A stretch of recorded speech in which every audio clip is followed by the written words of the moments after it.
do some kyphi things. It's time to. Okay, you've been live for a little while. I'll just. You're just gonna have fun with this now, right? It's thunderstorming. I'm happy. Yeah.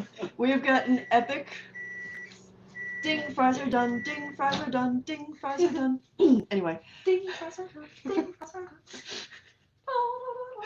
done. Just as we started setting all of this up, we had a thunderstorm warning come through and an epic storm start booming and banging and stuff outside of the house. So if we're a little bit like, and if we suddenly like go blank, we're fine. It's just the power probably went off.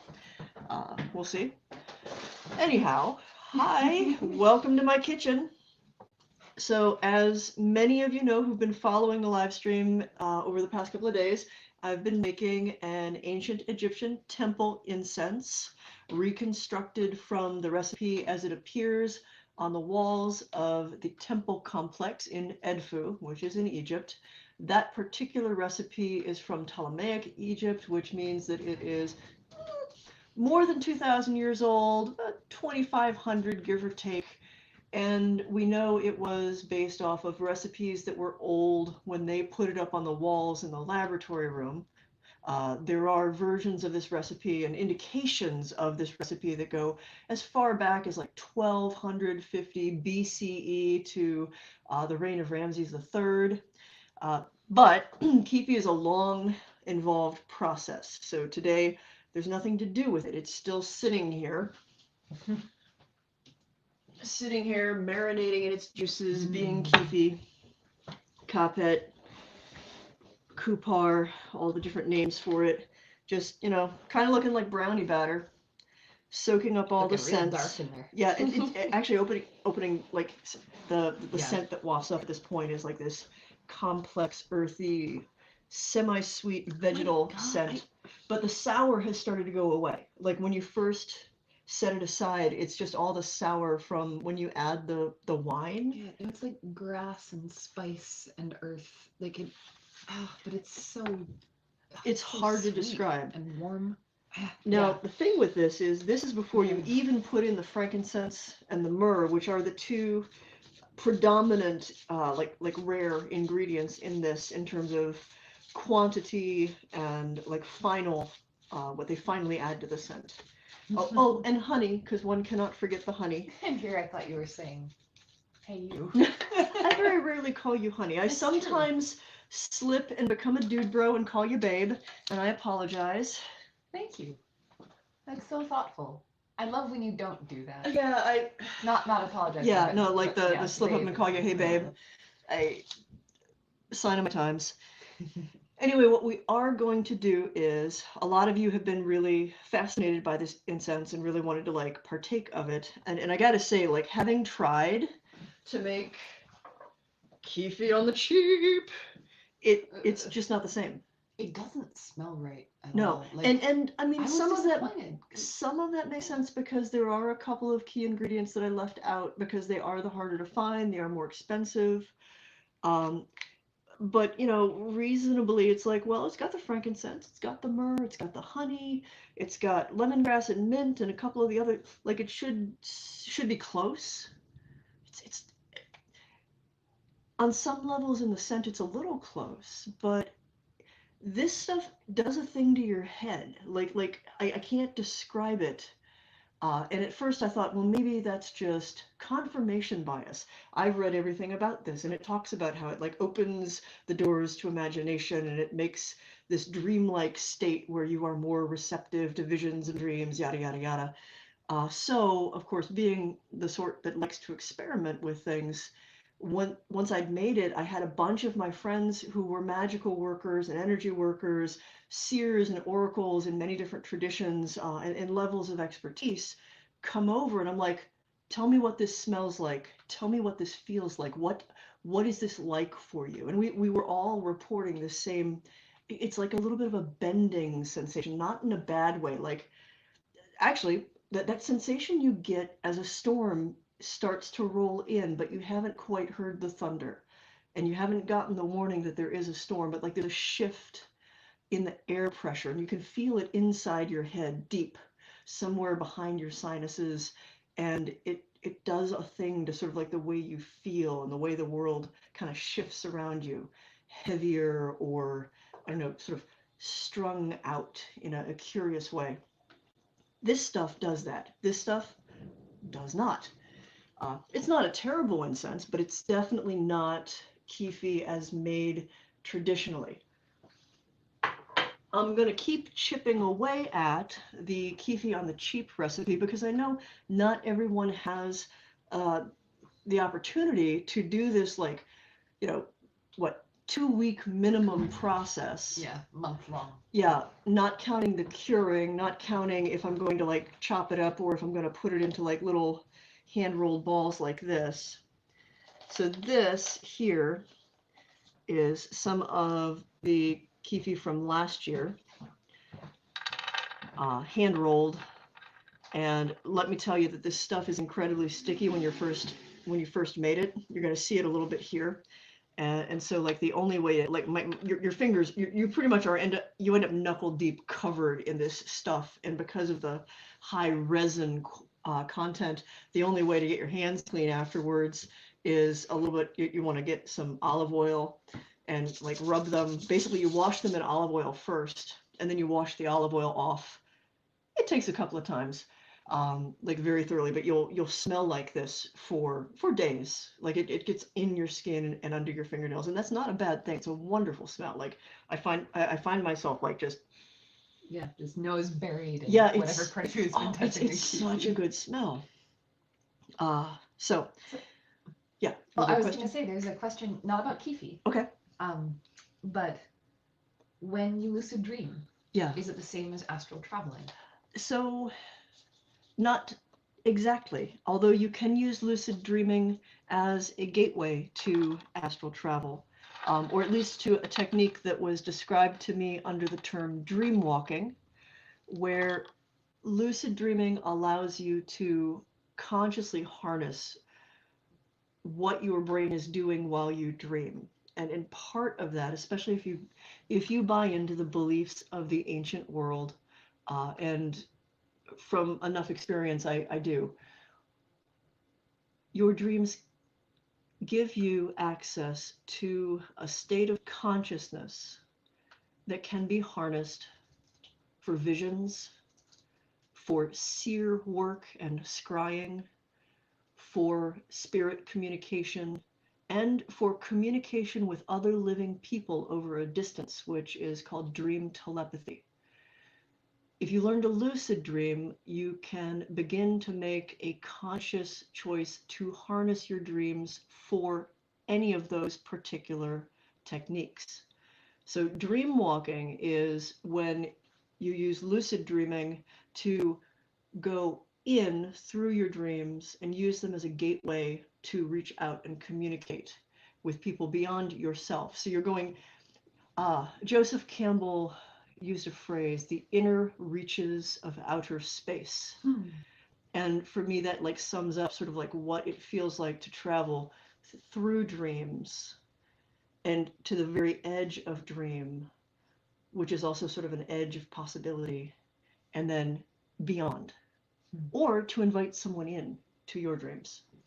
So when people dreamwalk, are they likely to remember those dreams or forget them like they might forget normal dreams? I remember that question coming up and thinking, oh yeah, you need to read the Krippner and Ullman book, Dream Telepathy, because there was an extensive experiment in dream telepathy done in the 60s and 70s at the Maimonides Dream Institute, and I can attest that my own experience and exercises in this back this up.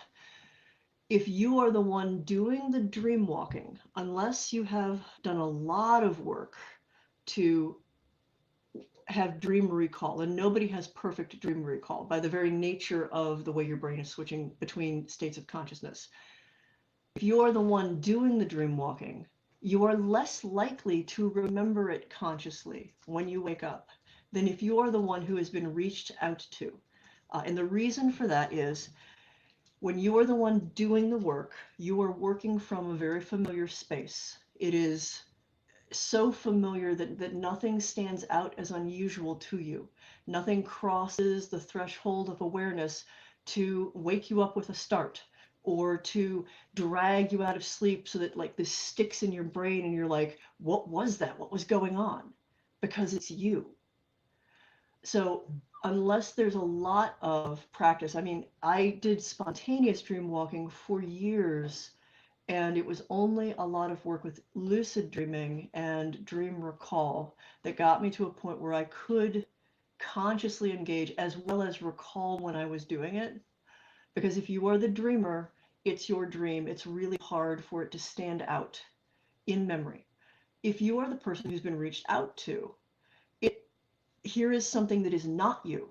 It is remarkable. It sometimes shocks you awake because it's so unfamiliar or extraordinary.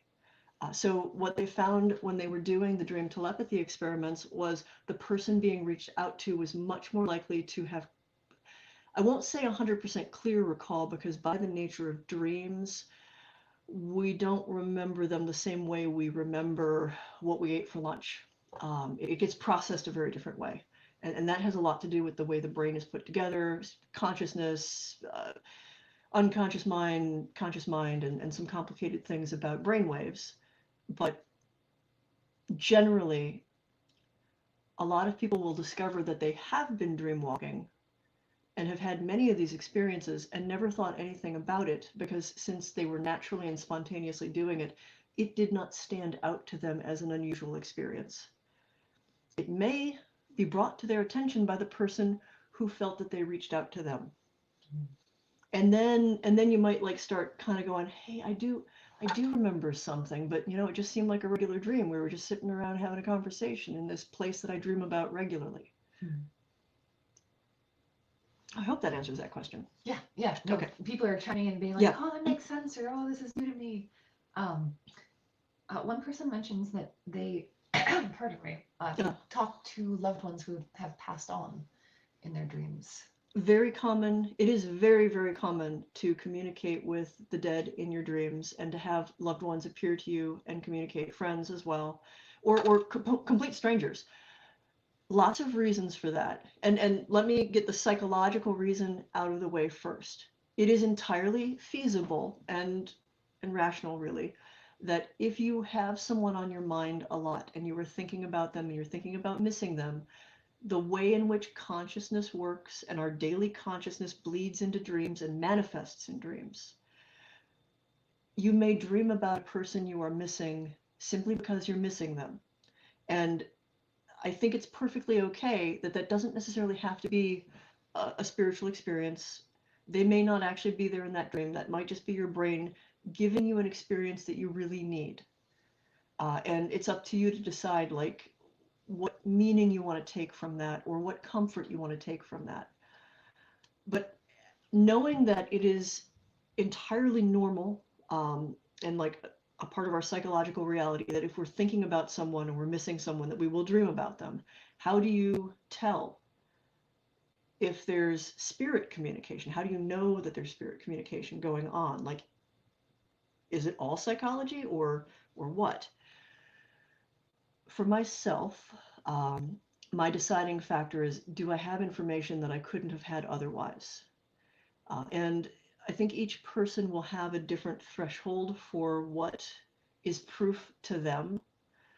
For me, the proof of a dream that where my grandfather showed up and communicated with me was he pulled me out of a normal dream. I'm just having one of my regular dreams. So this was clearly, I didn't go to him, he came to me, it stood out. Suddenly I'm actually being, like, he opens a door and calls me to him in a different space. And now I'm in a completely different space with a piano. It's very simple.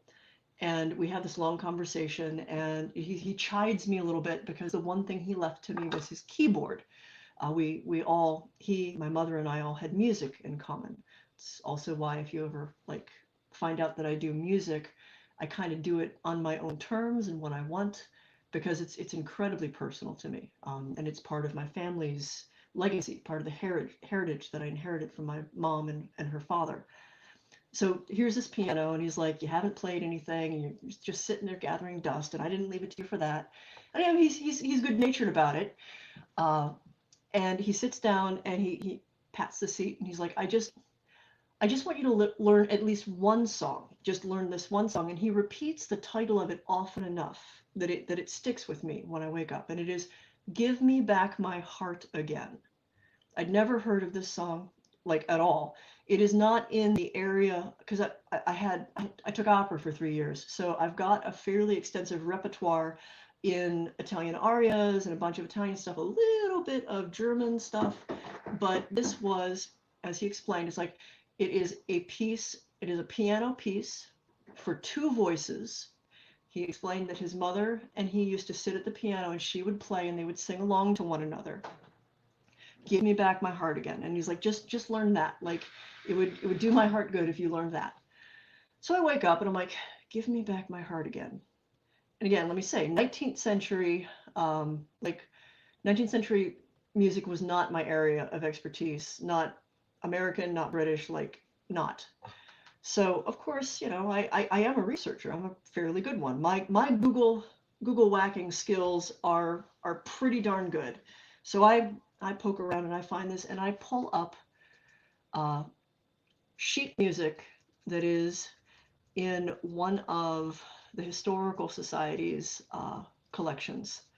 And it is, no joke, a real song. It is piano and 2 voices. And it is the time period he was talking about. Like, it's a time period his mother would have learned it when she was probably in her 20s or 30s, and carried it as a song close to her heart, which she then passed down to her kids. And for me, that was the, okay, well, I can't deny this. There's no way that I knew this before this dream. This is information that has now come to me from no one but my grandfather. That said, I have a very steep bar for what I'm going to accept as, okay, that is about as close to 100% confirmation as I can expect. Let me dial back to where we were starting with that is, can spirits communicate to us in dreams?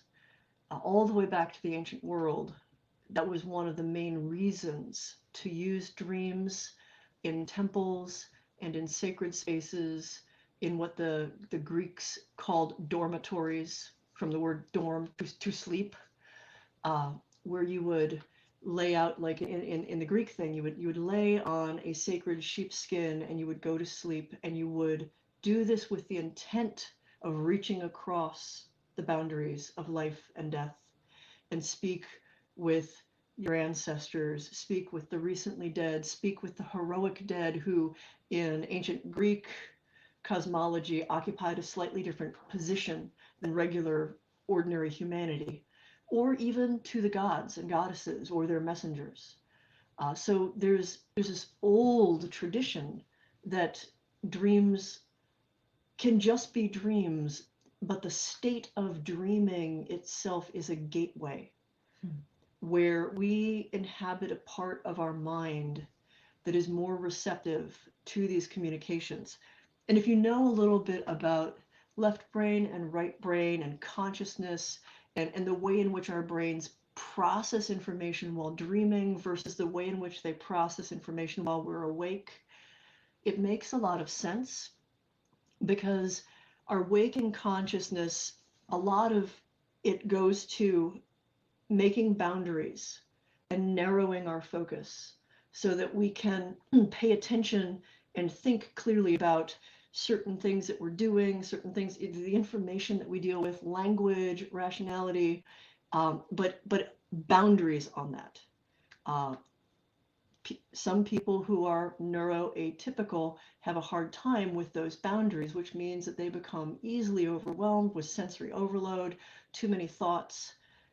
But the standard waking mind is about narrowing things, which also means excluding anything that your conscious mind does not think is relevant for your task in the moment. And if that task is sitting at work in your cubicle, like crunching numbers for yet another spreadsheet, and great grandmama Griselda has a message and she's like tapping you on the shoulder, trying to tell you what that is, your conscious mind, by its very definition, is going to ignore that information because that is not what that's not your waking world. That's not what you're focusing on. It's not even a conscious choice. It's simply how consciousness works. And it's different in dreams. Yeah. So somebody was asking if you have recommendations for centering and calming their inner turmoil. They're bipolar. And it sounded from the question like they were saying, you know, if I'm starting to have some kind of an episode, like I feel something happening that doesn't feel like me, how do I deal with that energetically or anyway? The neat thing is like energetic techniques like grounding, centering, and shielding are things that you will also encounter many therapists and counselors suggesting that you use because they are both good psychic techniques and good psychological techniques. I've got some little free YouTube thing up there on that takes people through a grounding, centering, shielding, and this is the basic toolkit, which it literally, it's grounding is try to take the stuff that is distracting you and let it go in some way.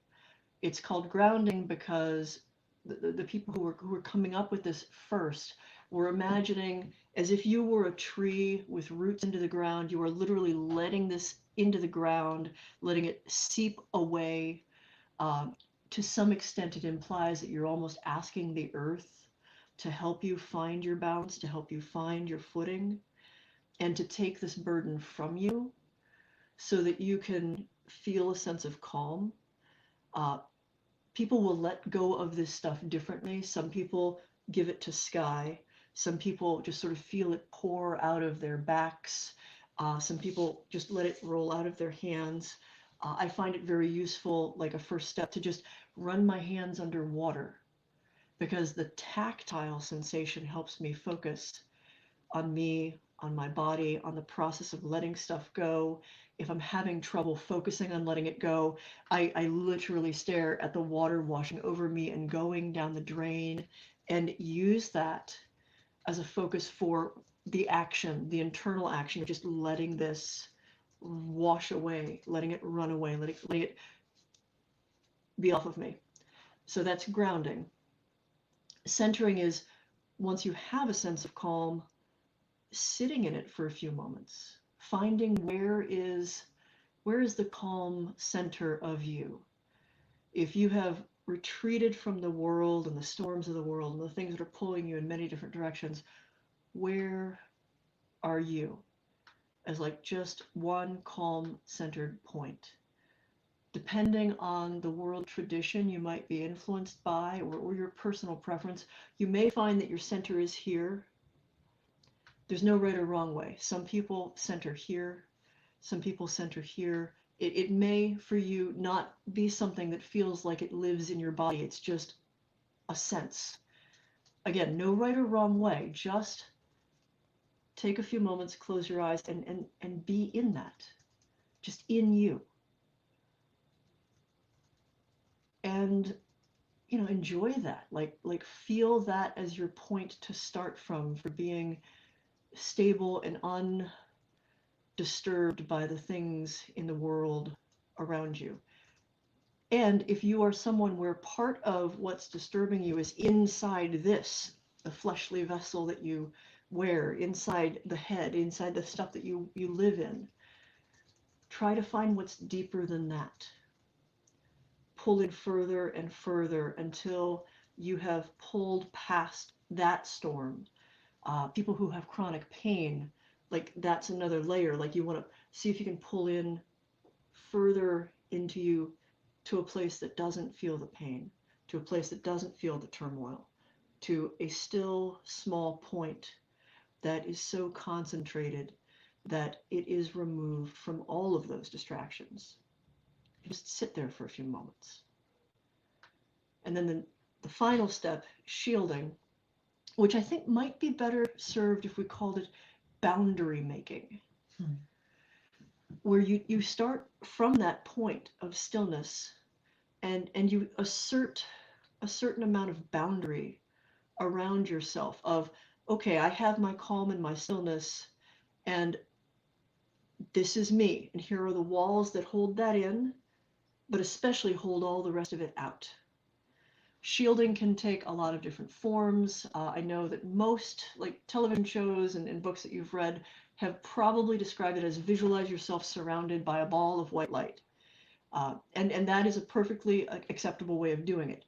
You are establishing a boundary all the way around yourself that is what you're keeping in and protecting here, and what you're recognizing is outside of yourself. You are, in some respects, shoring up your psychic skin. I use different visualizations to help me with shielding, boundary making, depending on the situation. Sometimes it's as thin as a veil, because I want to know that I have a boundary, but I also want to be able to interact with the world around me. As a psychic, as an empath, like that's important. As somebody who's vampiric, it's really important. Like there's always an energetic exchange. I just need it to be quieter sometimes. Or if I'm in a really bad situation that I do not like what's around me, or I'm surrounded by 50,000 people at a convention, it's a much more aggressive type of like a heavy shield, or bricks that I've built around myself, or fire, because people will naturally avoid that if you imagine yourself just wreathed in flame. And that's a kind of aggressive way of creating that boundaries, but sometimes you need an aggressive defense. If you are in a place where you feel like you are being assaulted or attacked, if you think that there is a person or an entity that is harming you and causing you these problems, a wall may not just do it. You want a wall that has defenses, a wall that bites back, or a mirror. A one-way mirror. You can see just fine, and anything coming at you bounces right back at any of the people or things or situations that are throwing it at you. For people who have a particularly difficult time with visualization and with the concentration that requires, I strongly recommend having an item or an object that helps you focus. Something tactile, like the water is useful. Many people resonate really well with stones as grounding objects and grounding agents. So, do a little research and also go with your gut. Like if somebody recommends hematite for you and that just doesn't seem like it works for you at all, when we're not under pandemic lockdown, because we don't all have the option at this point, like try some different things out, see what it feels like in your hand. I'd even say go so far as to try to communicate, like not necessarily with that stone, but sort of with the energy of it, like the spirit of it. Give yourself a moment to anthropomorphize it and like ask it or the universe, is this going to help? Like, is this the best one for me? You may be communicating with an actual entity, intelligence, or spirit, depending on your belief system, or you may simply be communicating with your own intuition that you've now given permission to speak to you more clearly. Yeah. So there have been a couple of questions from a couple of different people about how to work on their own intuitive or psychic abilities and how to open up to those abilities. It seems like some people are born with that openness, but are there ways to develop it if you aren't? Absolutely. There are absolutely ways to develop it. There's a good book out there right now called The Psychic Witch. Don't let witch scare you if you are not a witchy sort of person. It's by a young fellow by the name of Matt Oren. And it is a fantastic intersection of psychic, paranormal, empathic, energy worker, and witchcraft and magic, which really are kind of just different words for pretty much the same thing. And he's pretty clear. Everybody has his abilities. It's just a matter of listening. And I recommend his book just so I'm not pimping my own constantly. The Psychic Energy Codex goes into that as well, because I think a good portion of learning how to tap into that is also learning how to trust it. And a significant part of learning how to trust those perceptions is learning how to be objective when they're happening, how to actually analyze them and be certain that I am having an experience versus I am thinking myself into having an experience, but this is just wish fulfillment, or I am mistaking something that's perfectly ordinary for an experience because I'm really hopeful that I could have this ability, or I'm having an hallucination, and that's a different thing that I need to handle before I worry about whether or not there are also psychic impressions coming to me. Do you have any book recommendations for Druidry or Celtic practices? I have a whole bookshelf of that stuff. Let me see, where would I start? First, let me say that most of the authors I've read on that topic and the books that I would recommend that I have on my shelves are probably 20 years out of date. Because, Isaac Bonowitz, John Michael Greer, Ian Corrigan, those are the names that leap immediately to mind for me, and they are people that I've either had the opportunity to sit down and talk with, and I really liked the way their brains worked, or they were recommended to me so often as this is the de facto person. But I also realized that whenever anybody founds a system, there are always going to be people who resonate incredibly well with that system, and then there will be people who it doesn't speak to them at all, and they find aspects of it problematic. So you will find different opinions about each of those people I just named, including, in John Michael Greer's case, someone who is an archdruid and is just so burnt out on a lot of the less savory parts of pagan, magical, new age communities that he's kind of just stepped back from it. Where would I tell people to start with it?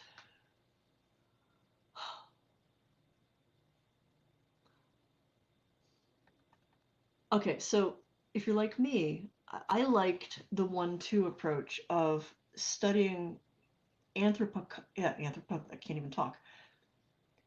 There are anthropological works that study what we think was actually going on from as close to primary materials as we can get. Now, of course, these are incredibly biased. It's like the ancient Romans peering in judgingly on what these folks were doing.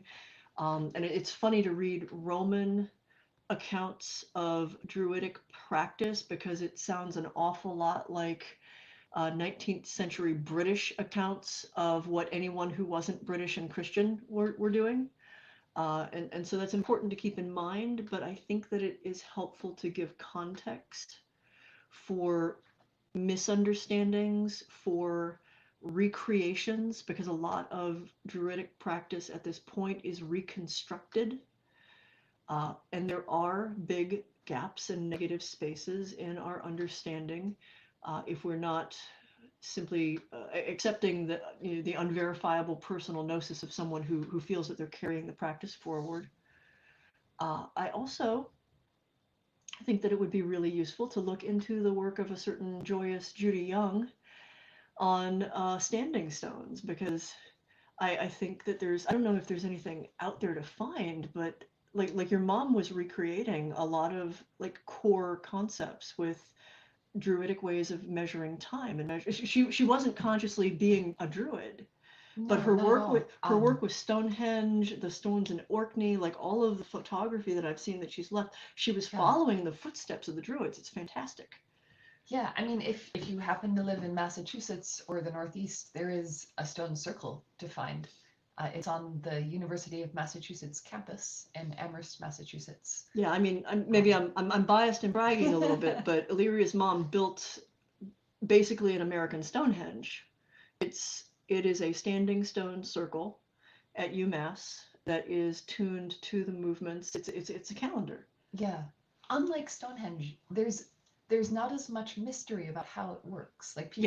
Because it was built with a specific way of measuring in mind, and it was built 20 years ago, it doesn't have that sense of how do we figure out all the things this could be measuring. Yeah, it's here is a measurement of the solar year, but with some stones for the moon. But to me, it also having been there, the space itself is more than just a calendar? Also, because your mom, as a scientist, was also a spiritual person. Like her mysticism, her energetic practice, that there was a part of her that was kind of working with that and kind of moving between these two worlds.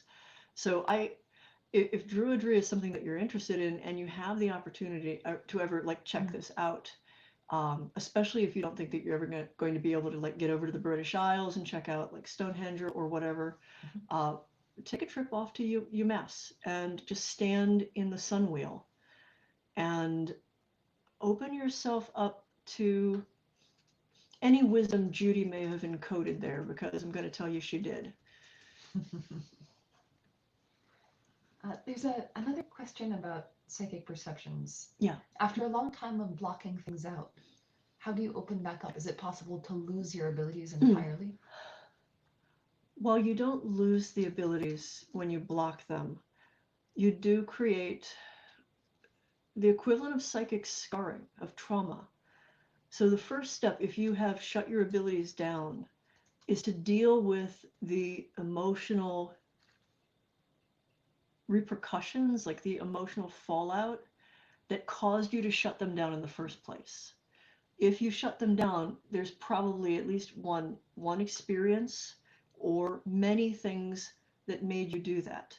Maybe it was being told that you were crazy. Maybe it was family members not believing you. Maybe it was you not believing you. Maybe it was an experience that was so intense and incredible that it was upsetting and it terrified you and you just shut the doors.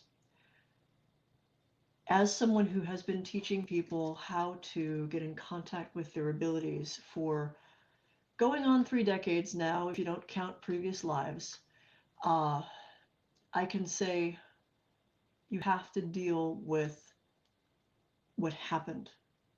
You have to deal with your emotions around that. You have to heal that before you can really start having those doors open again. Because even if you try to pry them open, there's a part of you, and it may be hidden, it may be suppressed. You may have pushed it down there along with the abilities, but there's a part of you that's still like, no, but we're supposed to keep this closed.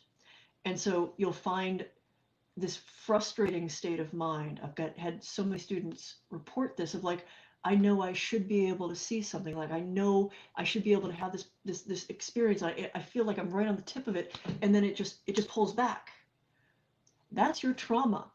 Like that's the part of you that was like, but we're supposed to keep it closed, right? I've been keeping it closed this whole time, and I really need a lot more work to get with the program, because you have to unlearn the habit. And that requires being very kind and patient with yourself, which kind of sucks. And is also one of the reasons why I feel like a broken record on therapy at this point, but it might not be a bad idea to find a good therapist or counselor or someone that you can talk to about the circumstances that led you to shutting it down. It doesn't have to be someone who's psychic. It's just someone who can listen to you and give you insight on your own emotional state, how you feel and why, and how maybe you could reframe those experiences to take a different approach. Do you have any thoughts on what violent dreams might mean? Well, I mean, there's lots of things.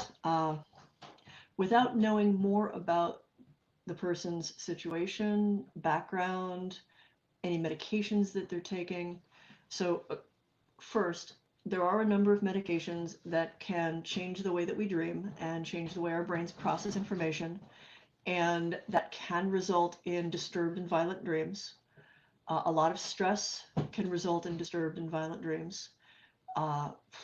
Unfortunately, repressed experiences that are being symbolically represented. They may not have been literally what happens in these dreams, but this is your brain's way of trying to like knock on that door and say, there is something that is really bad in here and I need to deal with it and it's terrible.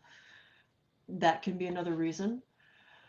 Sometimes they can be communications from people or events outside of you. And sometimes they can be communications or intrusions in your dreaming space from entities, like some, but not all. I mean, we're talking a very small percentage. It could be like hag attack. That's going to be a whole class by itself if I go into hag. Some may be a type of psychic attack that is something intruding into your dreams, and you are processing this intrusion and this assault in the violence and the imagery of the dream. Let me be very clear, that's a tiny percentage of things that happen. There is also a perfectly normal physiological thing that occurs called night terrors, and those are definitively tied to stress and stress and anxiety disorders, and that's something else to deal with. The hard part, of course, is, without knowing more, a lot more, I wouldn't be able to diagnose and give you like, oh, your violent dreams are absolutely about this. Broadly, especially right now, I could say if I were a betting man, stress. Right now, stress. There's a lot of stress to go around. There's a lot of angst and anxiety just free floating. If you are even a tiny bit sensitive, psychic, intuitive, whatever word you want to use, there is so much misery to go around. When you go to sleep, it's not unthinkable that you are picking up on some of that, and it is burbling up through your unconscious mind and manifesting as violence, as death, as destruction. We're swimming in it right now. How would you go about finding what your previous lives are, particularly if you feel like there might be some bleed over from past lives that's impacting the way you can live now? I am a broken record when it comes to writing journals. But there's a reason for it. The first steps, before you ever seek out someone to do a reading on your past lives, before you ever do a past life regression, even one that I lead, I recommend spending some time to sit with what's going on in your head with this, even if it doesn't seem like you have any knowledge at all. Do some journaling exercises. Ask yourself, like, do I think I had a past life? If so, where? Like, do some free association. If you're not a writing kind of person, just, babble it out into your talk to text or record it on your phone, or do a video recording of it if you're comfortable with that, like some way of getting it recorded. The key with this exploration is to give yourself permission to be wrong, to be making stuff up, to just like explore ideas. So the first steps are, okay, if I lived before, why do I think I might have? What do I think I'm carrying? Why? What experiences have stood out to me that make me think that this might be a possibility? Analyze those experiences a little bit more. What information are they telling you? The thing, as someone who's worked with folks on past life recall and memory work, perhaps more than I have on psychic development, like that's how big a deal and a big part of my tradition it is. One thing I can say is most people who have memories have carried them their entire lives, have even been staring right at them. And it's just, they look past it because the culture that we're raised in, you don't consider that as a real possibility. The information is probably already there. It may be fuzzy. It may only be emotions, vague senses. It's not always HD TV surround sound. Like, it's not always a movie playing in your head. It may simply be, actually, as you start to kind of pick this apart and like find the knots of memory, what's most likely to happen is this very frustrating stage where it feels like you picked up an old photo book where all of the gum has gotten too old and it doesn't hold the photos anymore, and you tipped it and like 15 things all fell out, and some of them are upside down and some of them are facing up and they're all out of order, and you only see bits and pieces of them. And it is not uncommon to spend years sorting through that and trying to figure out the meaning of any of these. that's what one of those stages will feel like. And once you started to kind of knock that door down, don't give up. Don't get mad at yourself. Don't feel like you're failing because you don't remember names or because you have these vague senses of like sort of something that's a shape that maybe I died badly with something. Like, don't be frustrated. Just record as much as you can. There was also a question a little earlier about why some kids seem to remember their past lives more than adults seem to. So there's a fantastic fellow. He has passed on, and he's one of the people I regret not having a chance to meet and talk to before he died. Dr. Ian Stevenson. He is the author of several books, including Children Who Remember Their Past Lives. He was the founder of the Department of Personality Studies at the University of Virginia. So this wasn't some like fly-by-night, I call myself a doctor, but I don't actually have a PhD. This was someone who really knew his shit. And I agree, I tend to agree with him. First, he was studying children under the age of 5, and honestly as old as 7. It kind of depends on the person, individual development and brain development. It's not a clear, it varies.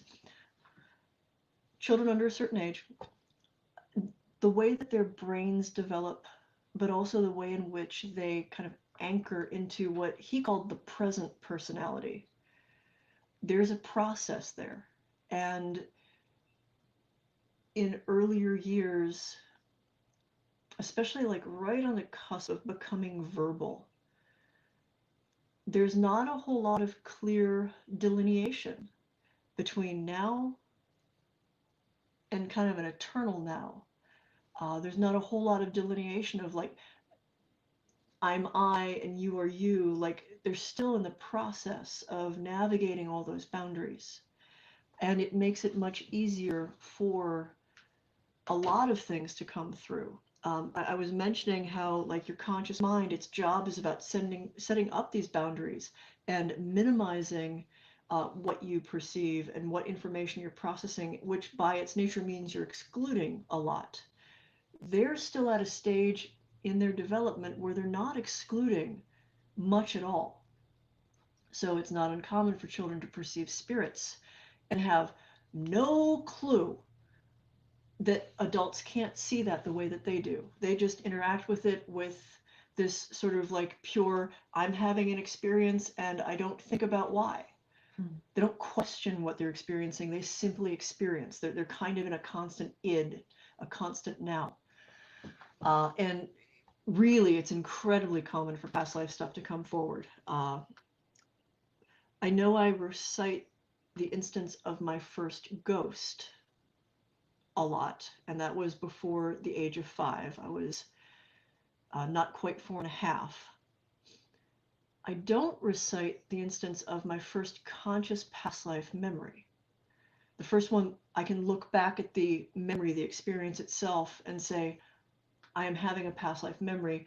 And in much the same way as being a 4-year-old perceiving a ghost, I thought nothing of it. Like in the moment, in the experience, it was simply what was a thing playing out in my head. I live in Northeast Ohio. I've lived in the same area pretty much my whole life. We're close enough to Lake Erie that the summers are muggy.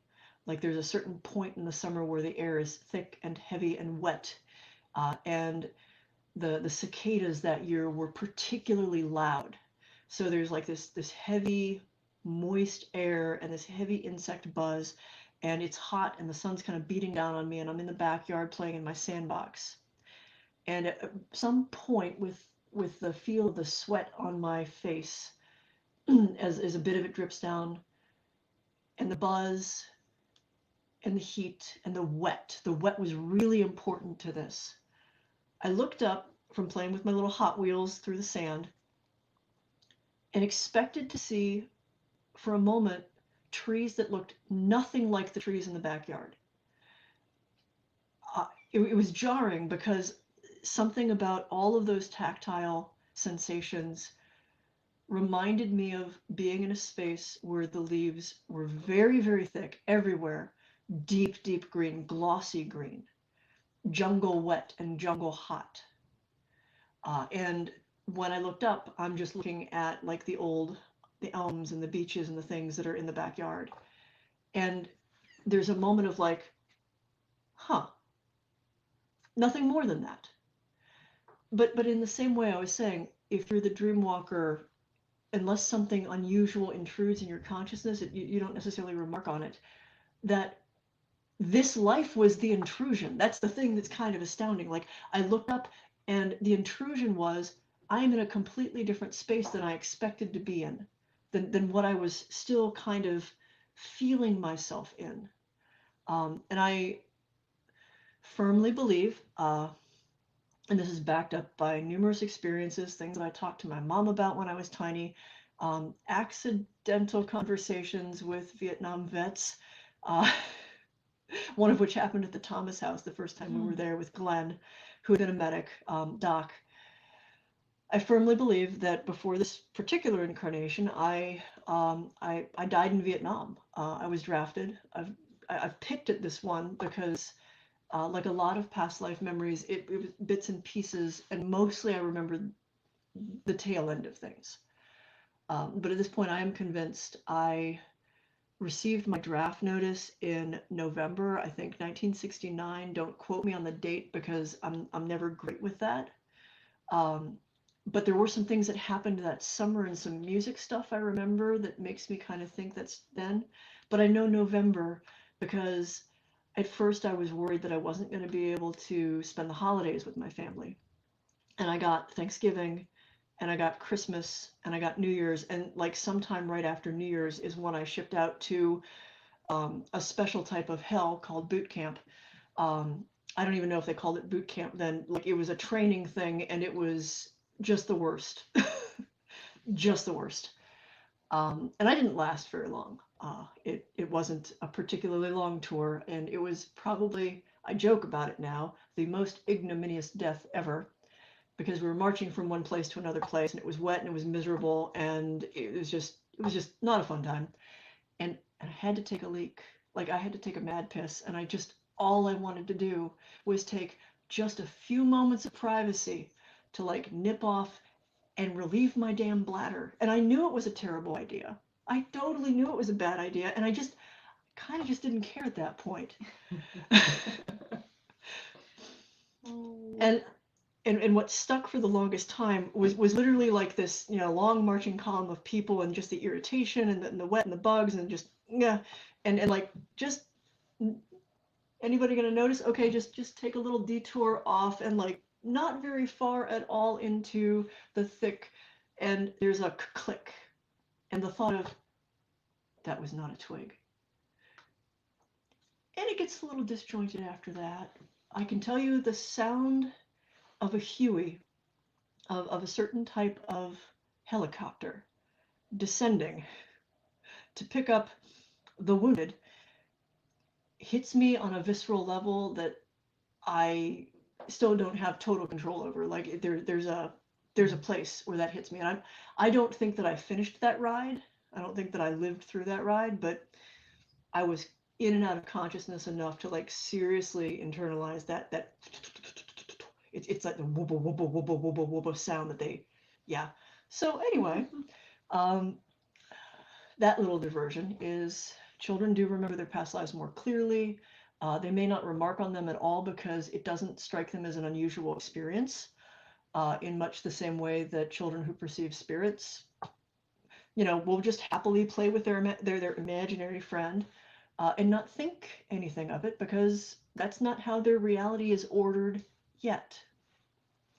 As a side note, because the next question everybody always asks is, do we beat this out of them? Is this why people forget? Sometimes yes, but honestly, it's just part of mental development. It's part of becoming a functional being in society. You get to the age of going to daycare and socializing and going to school, and your attention is brought to other things. If you still had this wide angle lens in your head like just experiencing everything without question, with just being in this eternal now of experience without reflection upon what it is or if you should pay attention to it. You're not going to learn how to spell. You're not going to learn mathematics, like the things that you have to then turn your brain to here and now. Those steer you away from that a little bit. And then you end up being an adult where it's easier to re-access that in altered states, in visionary states, in dream states and daydreams and hypnagogic and hypnopompic states. It's never gone. It's just shifted over here. There is an interesting question. What do you remember, if you remember anything, about your between lives experiences? Well, okay, so the question is, what do I remember, if anything, about between lives experiences? So let me tell you that that was really weird to figure out that those were memories, first of all. And I think it's no secret that in this life I've had a couple of out-of-body and near-death experiences. And I think if I hadn't had those, I might not have been as able to recognize and process between life memories, to recognize them as like, this is actually something I'm perceiving. When I was a kid, I was super into the Lone Ranger. I got this rocking horse. I went hi-ho silver away. I went right off the back of it and smacked my head into a marble coffee table, and concussed myself and cracked the back of my head open. Not the skull, obviously, but like still have like a big scar back there. And I'm going somewhere with this. It took me until a conversation with my mom when I was in my, God, it was in like 2001 or 2002, to even actually realize that this was an out-of-body experience, because we're talking about, haha, remember when this happened. And I remember doing it. There's a point where I black out. And I come to consciousness when my mom is carrying me out in this blizzard, wrapped in a blanket. She's wearing she didn't even bother to throw on a coat. She's wearing her sweater. The snow is coming down. We had this big halogen lamp because we had like an acre and a half of property, and it was just, you had lamps because there was a lot of wild stuff back there. And like, I'm seeing the snow like kind of come sideways down. It was a hell of a storm to have anybody have to drive out to the emergency room in. Aunt Rita had gone out to warm the car up while they bundled me up. So I see the car here, and I see the back porch and the light and the snow and my mom holding me from a perspective that is probably 10 feet up from everything. And like, this memory exists in me like any other memory, so naturally that until I was like just joking with my mom about like, oh, you didn't even have a chance to put on your coat, like you were so worried. And that was what made me go, wait, what's the perspective? That doesn't make any sense. And she's like, well, you were out cold for all of that. I'm like, yeah, I'm pretty sure the body you were holding was passed out. And yet I processed, like there was information I was processing. Now, the first, like me, I'm like, oh, here's a thing to poke at. All right, let's write everything down. Let's analyze it from this. Okay, so how does that work? Like, I'm seeing stuff. Like, this is a visual memory, but I'm not seeing it with my eyes. How? and first, I noticed like that perspective, that detached perspective, because it's a wider angle than I would ever have been able to see with my eyes. So that's one of my first giveaways for if it's a memory, if I'm either projecting somewhere, because I do that a lot. I do a lot of dreamwalking. I do a lot of, I'm not going to say astral travel because I don't have the sense of sending an astral body. I'm there. I project. It's closer to remote viewing. I'm projecting a point of perception. It's a wider angle. I'm perceiving a lot more. I think partly because of the way I'm wired, I perceive it in very visual terms. But when I think about it, there's a lot of other information encoded in that as well. because like I can feel how my mom is feeling, and I can feel how Aunt Rita's feeling. I don't smell much, if anything. And I don't feel stuff where the body is. I get more visual and some auditory and a lot of empathic information. And that's kind of how I experience that stuff. So that led to, good Lord, how long have I been trying to I've been journaling about past life stuff and trying to narrow it down and go, is this real for more than just my adult life, for my adult life and change? That led me to start to poke at a couple of things that I'm like, this doesn't line up with when I'm pretty sure I died and when I'm pretty sure I must have been born for the next one. So what's going on there?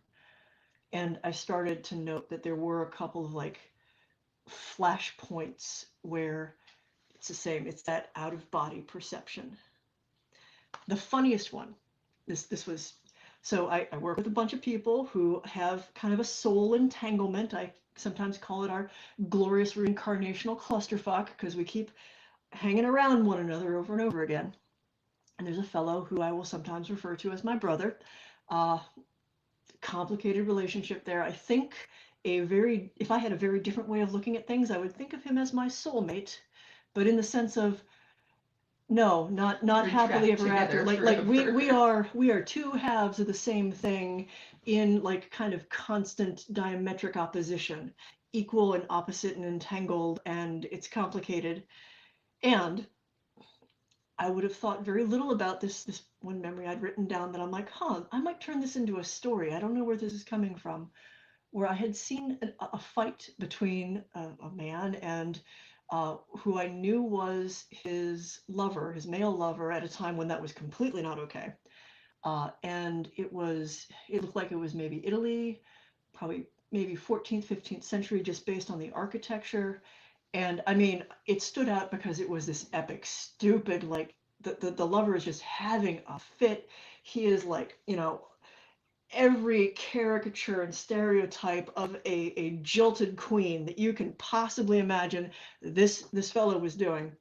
And he I can tell that this is a palatial thing. My brother character is very well off and living in luxury, and Enzo charges up to the top of this fancy staircase, and there's a mirror there, probably Venetian glass, because mirrors were incredibly rare and expensive, and this thing was huge and elaborate, and Enzo knew exactly what he was doing, and he just pounds his hands against it until he breaks it and just starts throwing bits of broken mirror down, and it's just, I'm like, okay, well, that's a neat little story. I'm literally just going to turn that into a story. That seems like fun. We're doing a past life regression, and everybody's sharing different memories. And the person who in this life is my brother, we'll just go with my brother, complains about what he remembered because it was such an unpleasant for him memory. And he tells the perspective of the person who's having the argument with this lover, who's just threatening to expose them and threatening to all the things, down to the breaking of the mirror and throwing stuff down and basically trying to just the whole memory. And I'm like, but I couldn't have been there. There's a period of time where I know for a fact I was dead and I could not incarnate, and that's a whole other complicated thing. And then I'm like, but the perspective is that sort of wizard eye perspective, that out of body perspective. So what I can say is, from my memories of between lives, we are often attracted to people with whom we have previous connections, entangled emotional connections. Sometimes we are consciously hanging around them and observing, and sometimes we are drawn to them purely by those connections. Especially if we're not consciously directing ourselves anywhere else, we may be tugged toward the people that we already are entangled with. I also have a between life memory where I don't think I had a connection to this young person, but she could perceive things, and I happened to be passing through because of something else, and I hung around because she could perceive me, and she was lonely, and I basically was her invisible friend for a little while. at a very difficult time in her life. Yeah. So, one person is interested in finding out where they can find a legitimate past life regression service provider, or how would you go about regressing into past lives? Would be another way to ask. Like, do you need a service provider? Is sort of what I'm wondering now. For some people, I think it's incredibly helpful to have someone, like the actual sound of a voice, to guide you through a regression. Dr. Brian Weiss's work, his books on it, and I'm pretty sure he must have things that are on tape or on CD at this point, is someone, like, I liked a lot of his approaches. I'm trying to think of who, again, another thing of like reading stuff is like, I'm really out of date with the stuff that's in the library downstairs. The first thing that I would suggest when you are trying to find someone who will help you access past lives, look for someone who will lead you on a regression to get the material yourself, rather than someone who will give you a past life reading and simply sit you down and tell you who you used to be. Those are two very different things, two very different experiences. I think the second one can actually be damaging, because I firmly believe that it is your path of discovery. It is your journey to walk. And even if I take a look at you and I know 100% that you were my cousin, we'll just say Griselda again, because I've used that name already. I totally know you were my cousin Griselda on the Isle of Mykonos, and like we were really good friends and we played with dolls like way back when. Even if I know that, if you're not at a point where you know that at all, you don't even recognize me, it's damaging for me to just blurt that out at you in the same way that it is damaging to just say, hey, did you know that your dead aunt is hanging around and she wants to talk to you? Because it's uninvited. It's not consensual. But more than that, there's no guarantee that that's a part of the person's worldview right now. So now you're sort of like pushing on them with something that is extraordinary, something that is really hard to wrap your brain around, even when you want to believe in it. And that can have the opposite effect. It can make them shut down. It can make them resistant to it. So you're actually harming, you're actually blocking someone's path when you just try to tell them, this is who you were, this is what you are. So look for someone who leads regressions, who does hypnotherapy is a mixed bag. I lean much more toward guided imagery, because it's less likely to lead you in directions unconsciously. I believe that there are probably a number of counselors and therapists and folks who will also engage in this sort of stuff. And if you let them know that that's something that you want to do, and you have a good relationship with them, they're the sort of person that you can trust with psychic and energy work, that might be a place to look as well. Because it certainly doesn't hurt to have someone who has a background in psychology and the ability to sort of like read your emotional state as you're going through an experience, so that they can kind of tap you out if it is too much. Not a bad idea. Oh, yeah. Ask the question. I'm going to ask for you to go grab me a hint, because definitely. I'm getting a little dry. So there's a couple of interesting ones hanging around here. We'll just go this way. Okay. Do we choose our families before we are born? Okay. There is a widespread New Age belief that every soul gets the opportunity to kind of have a sit down with the oversoul or some guide, and decide, kind of like you've got a sampler platter, or I don't know, an a la carte menu of like what you want out of the next life. And while that's a really comforting way of looking at it, that is not my experience. I lean much more toward a Tibetan Buddhist perception of what happens to us in death and between lives, which is we can achieve some volition, some control, but it varies from person to person and circumstance to circumstance on exactly how much conscious control you can exert. And it is not perfect.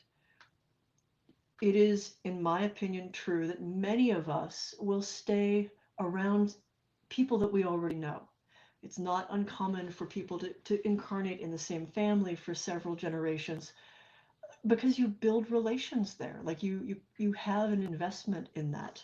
There was a Kwesi Chu, a first generation Chinese American friend, was explaining to me ancestor worship from the perspective of his familial practice. And I mean, this was years and years ago. And like the way he explained it is, grandfather has spent a whole lifetime like raising and teaching and guiding, and maybe he needs a break from being alive for a little while, so he hangs out as an ancestor, as a spirit who is continuing that process of guide and guardian, and is emotionally invested, but after a while wants to get back in the game. And it's only natural when you're that invested in a family to come back in as a future family member. And sometimes you just want nothing to do with those people ever again. And that's a possibility as well. Sometimes you're pulled by forces that you cannot control, accidentally or by some greater shift in the universe, and here's where you need to be. And you may not fully understand why. You may not have total control about that. And unfortunately, when we're talking about like the universe deciding where you're going to go, there's a little bit less free will sometimes, or at least conscious will, I should say. And none of us are acting in a vacuum. It's not like Yeah. you can say, this is exactly what I will do for my entire life. Yes. Because that means that no one else in the universe could possibly have free will. They might interfere with your plan. That's absolutely the case. So years ago, wow, this is going to get into some really deep stuff. I give you full permission to decide that this is bullshit. Like that's totally okay. This is part of my experience.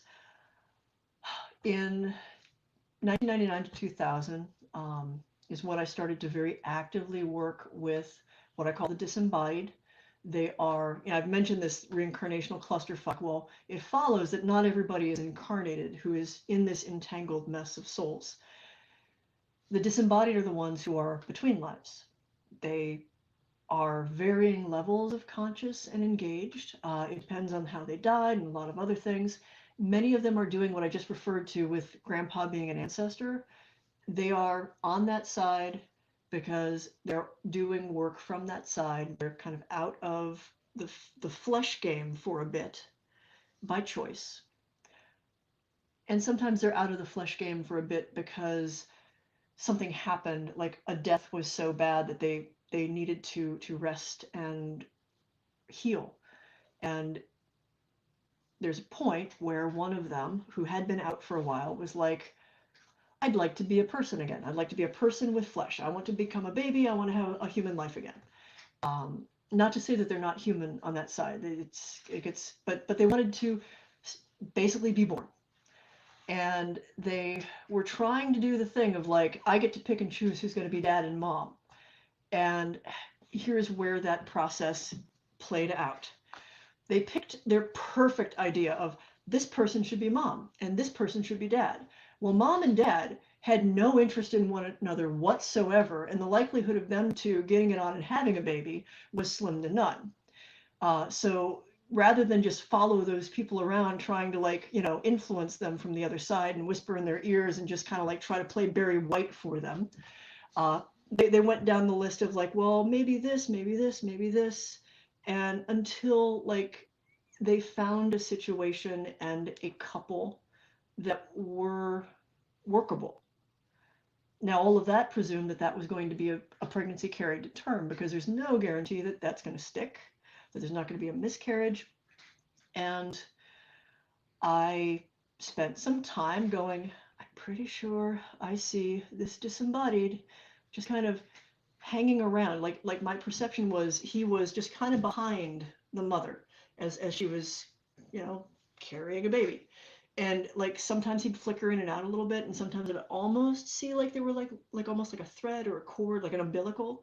But most of the time it was just kind of him just kind of going, hey, look, it's gonna be cool, it's gonna be great. And I'm sitting there like in the middle of like classes and teaching things and just going, I think I'm the only person seeing this, and I'm not really sure that I'm not crazy. Until he did something really just off the wall. And another one of my more advanced students like twitched and looked away. And I knew from his body language, I'm like, you see it too, don't you? And he's like, oh my God, I'm not the only one. I'm like, oh, good. Okay, we can talk after class. It's really creepy. So you can make some choices and you can do some influencing. And it's not perfect because everybody gets choice. Everybody gets, and there are circumstances, and sometimes there's just no way that pregnancy will be carried to term. So you try again. So, someone is saying, I have MS, and I don't understand why we would come back to have a terrible disease. That's why we don't choose all of it. That's the thing. There's too many variables to control. We may choose to come back to flesh because this is how you smell things and touch things. This is how you enjoy chocolate. This is how you create stuff. From that side, you can whisper to people all you want. You can hover over them like a guardian and like speak to them in dreams, but you can't paint a picture. You can't carve a sculpture. You can't write a book. Not and bring that into the physical world in the way that these bodies allow us to. So there's a trade-off. These bodies are frail. Sometimes the spirits that we are do not mesh with them perfectly. Many reasons for that. Sometimes if the death that you experienced last time around was devastating enough, you don't fit in the glove right anymore. Something goes wrong and you come out with chronic disabilities. You come out with deformities. You come out with issues. And, the part of you that's a spirit is still like, but there's all these awesome things I can still do. And this isn't permanent. I can get through it. It sucks. Like the bad stuff sucks. And yet we can't do the cool stuff if we don't deal with the fact and don't accept the fact that this will die. This is going to at some point. What I'm wearing isn't going to be around all the time. That's going to hurt. It might be quick. It might be slow. It's going to suck. It's always a little scarring. It's never what you want. And yet what you get to enjoy before you do that, at least for me, keeps me coming back.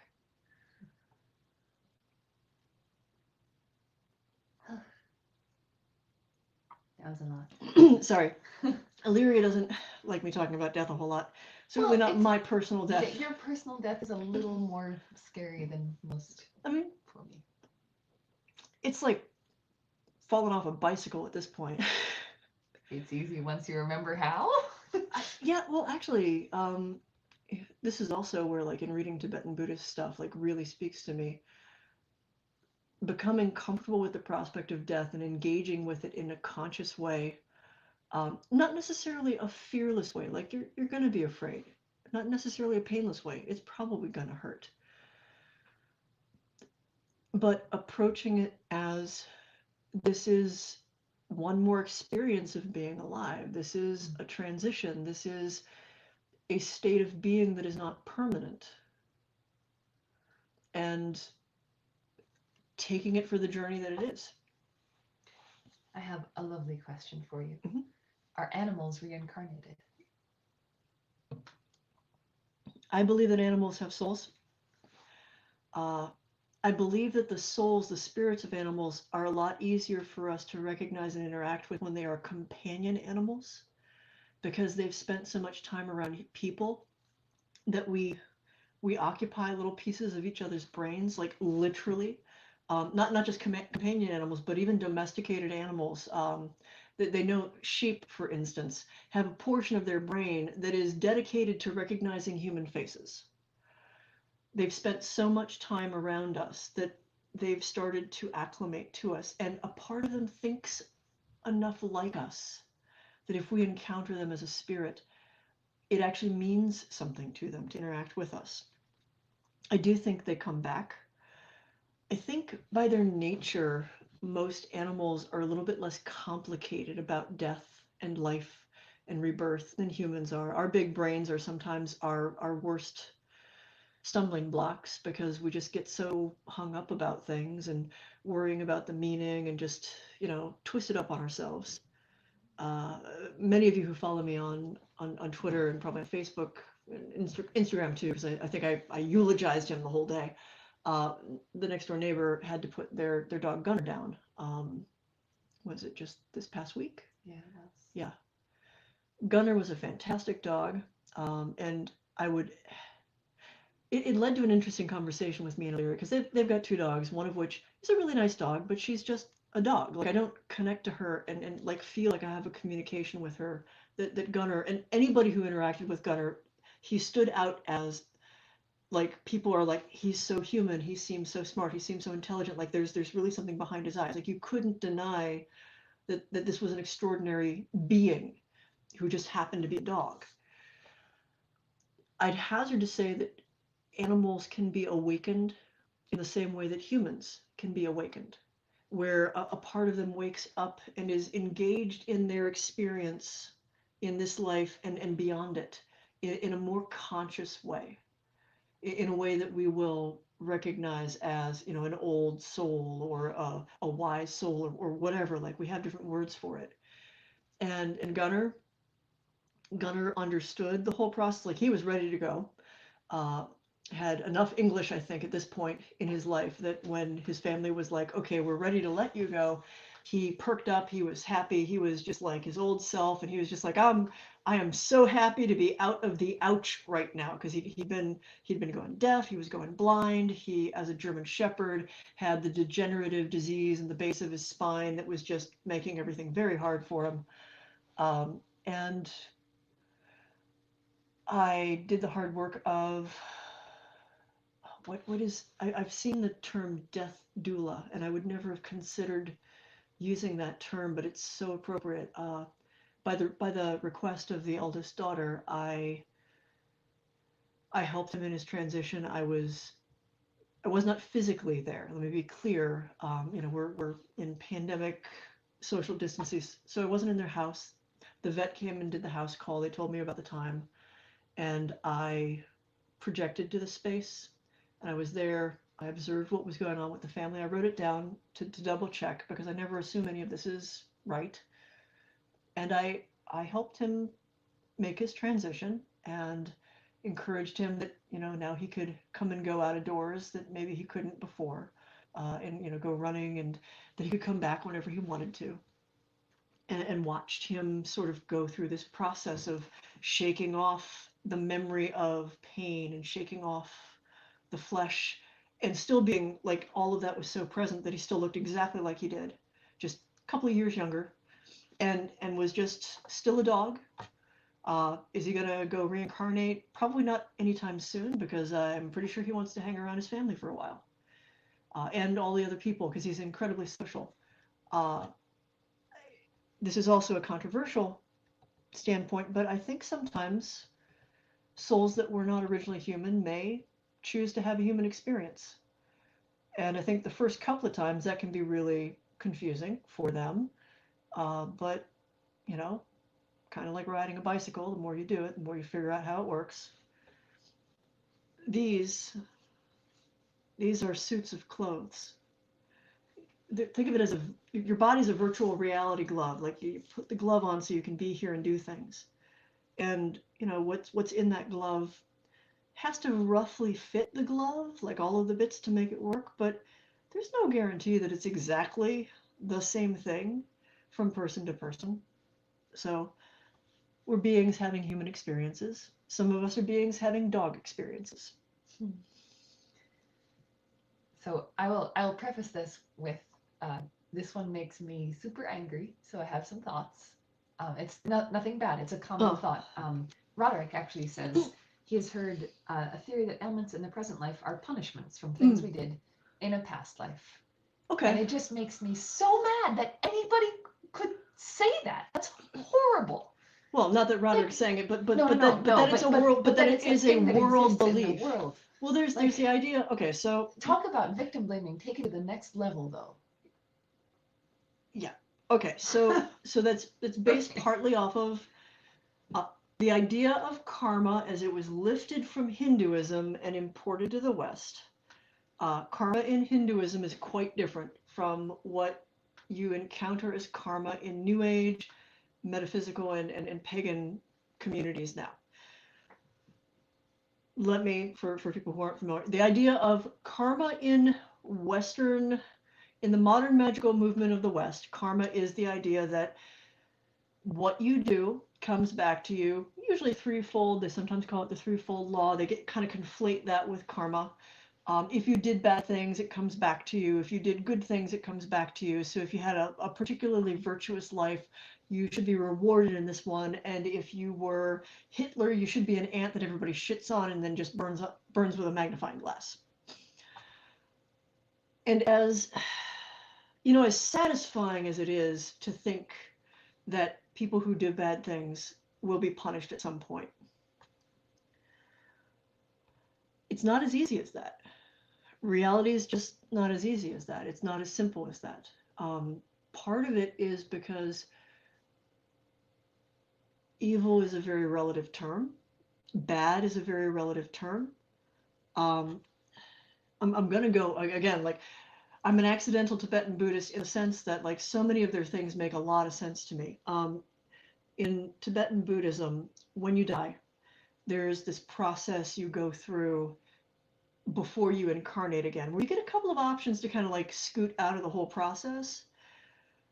But depending on sort of where you're at and what your hang-ups still are, what emotions and mental states remain unresolved for you, determines sort of where and how you incarnate next. Now that's sort of the closest to what you were in this life influences the next.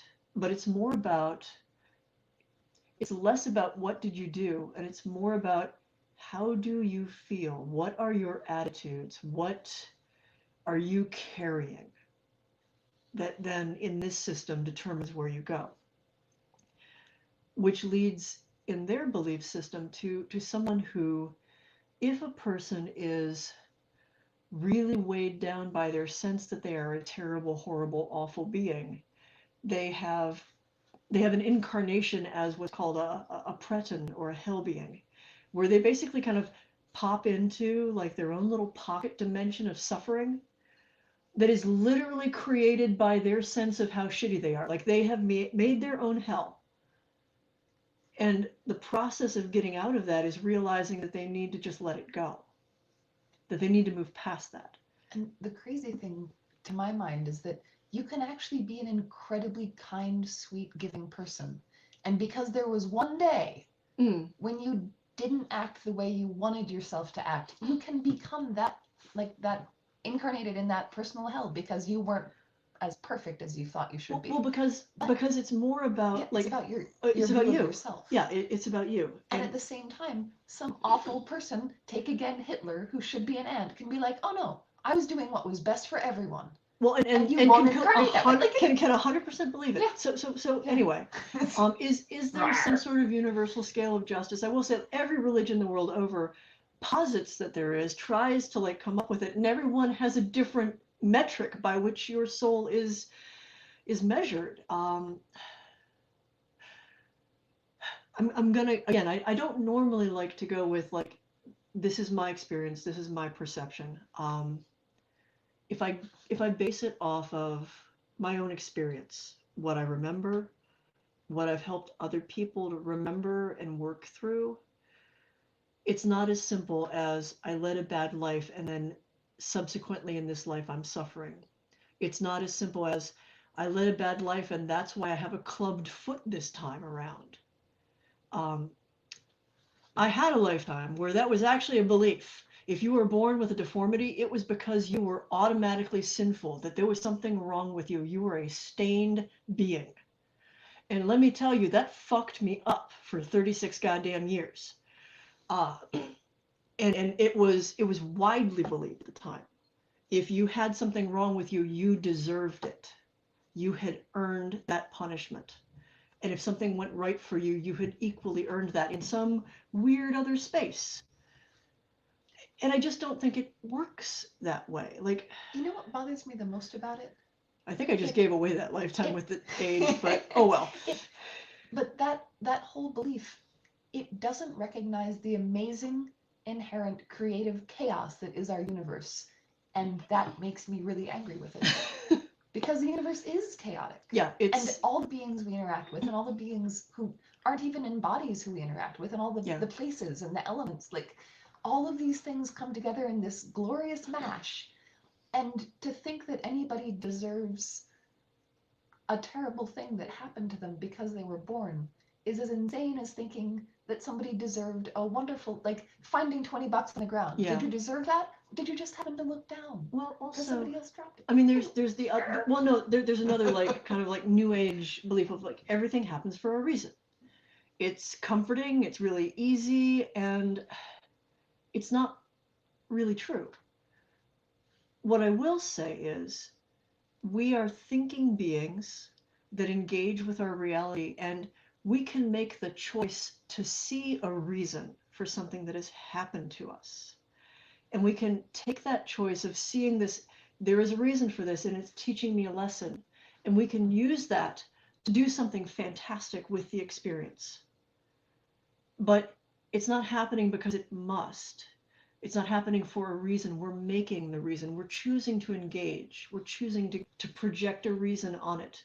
We are interpreting our experiences in a way that works for us. And I know that that's not as comforting. Actually, it's scary as hell. It's probably why there's a lot of people who like just nope out of religion entirely and just go to the whole nihilistic atheist, nothing has any meaning at all, and try to like free fall through reality for the rest of their lives. Because you do have to engage. You have to make choices. A lot more rests on you than most of the religions in the world tell you, because it's easier to believe that there's other forces that are doing it for you. Scary when you realize that you are swimming with no water wings, you're riding the bike and there's really no training wheels. But also, how fantastic is that? Like you get to choose. Storm is reminding us that you maybe were planning to cut up the logs. Yeah, I mean, yeah. There's that, but it's such good conversation. I mean, part of this is just like I'm going. So here's the kyphi. This is some of the stuff that was living in the freezer. I'm really glad that I kind of figured out to freeze it, because there's a lot. If you're curious, this is how it kind of came out when I first made it. This was like it's super black in there. Actually. Oh yeah. Yeah. Yeah, there we go. Okay. You can sort of see it's a big blob. Honestly, it looks like your dog had diarrhea, and like this is what was sitting outside, or it looks like a cow flop. Yeah, it totally it looks like a cow flop. Yeah, actually, it does. Very small for a cow. Yeah, but you know, it's about the same texture and stuff. It's incredibly sticky. This is after it's cured a little bit, but this was literally like the first bit of it that I scooped out. And I'm just like blort. Ooh, now your fingers are going to smell good for the rest of the day. Yep, I'm going to be sticky for a while now. Okay, so this is the stuff that I'm going to parcel up to sell and continue to sell. We have the fancy... Ooh, yes, the fancy scale. So I can get an ounce. And yeah, to give you an idea of how sticky this stuff is. Like goopy and delicious. Yeah, it's like fudge. And so this is finely ground benzoin powder, Styrax benzoin. And I'm going to dust it in that so that it is a manageable sort of stuff. Mm-hmm. Finely dusted.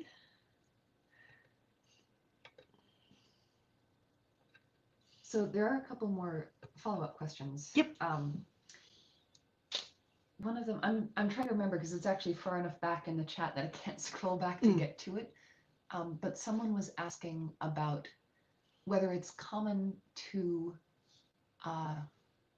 to meet someone that you recognize from a past life and know that you're destined to be together always?